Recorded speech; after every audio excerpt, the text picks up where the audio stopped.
Many Americans have been deeply concerned that certain U.S. senators have prioritized foreign borders over our own. We are pleased to announce South Carolina Senator Lindsey is now standing up for America's borders, and he joins us now. Senator, interesting way we introed this, but welcome to the party.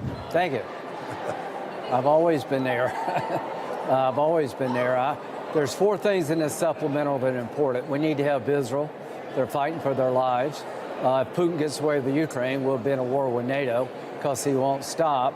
We need to help Taiwan stand up to China, but we need to secure our own friggin' border.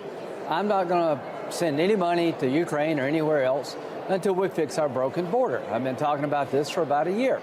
So Director Wray, the head of the FBI today, said he's never seen the threats to the nation at this level.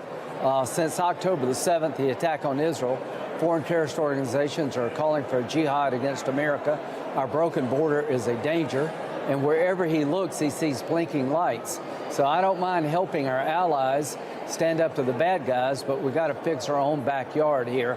No money for anybody until we secure our border. Good. I'm not sure you were there, though, before, Senator. I think you were pro-Ukraine funding no matter what. You missed a lot. Well, it seemed like the House was the one who attached, some of the pay-fors, our own border, and also some of the pay-fors from the IRS. And I don't think that got support. Did it get support from you?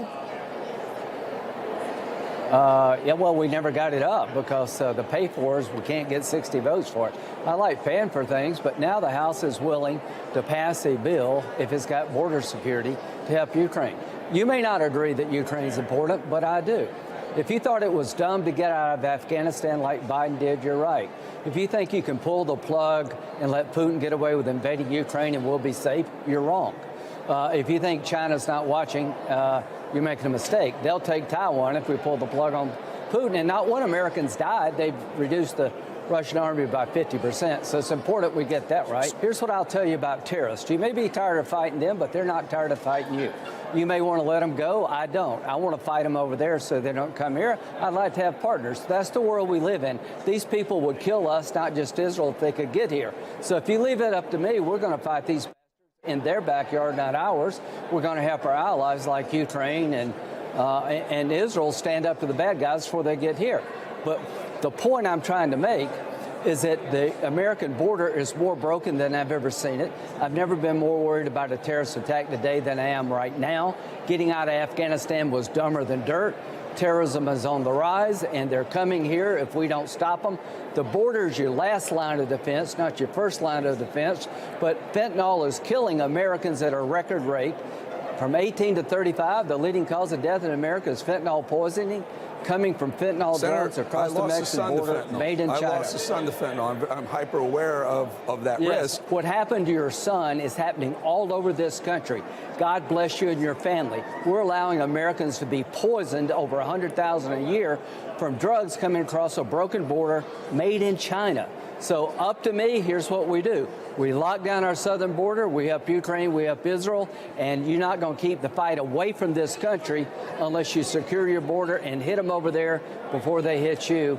And I am dead set about defending America, stopping this assault on our country at home and abroad. And I certainly support your southern border policy of that three-pronged approach. Again, the fear being, what about Taiwan? And what about the next place? And what about the next place? If China takes Taiwan, that's 80% of all the semiconductors in the world were made in Taiwan. They'll have a monopoly on the digital economy. They won't stop. The last time somebody threatened Europe was Adolf Hitler. Putin's in Ukraine, but he wants more. We'll be at war with a NATO nation if we don't watch it. When you see bad guys trying to do bad things, you better stand up to them. This idea of getting out of Afghanistan, how well did that work out? Leaving Afghanistan didn't make us safer, it made us more dangerous. When bad guys do bad things, you better act before you're in a big war. And the best way to prevent a war is stand up to these thugs while you can. And not one American's died in Ukraine, and I want to keep it that way. I want to keep this war so we don't have to fight it. But our border is broken. You're a great man. You're a good guy. And I'm telling you right now, if we ignore problems, they come bite us in the ass. And I'm not going to let these problems bite us in the ass here at home. Good enough, Senator. Always good having you on. Senator Lindsey Graham, everyone. Thank you so much. Good to see you again.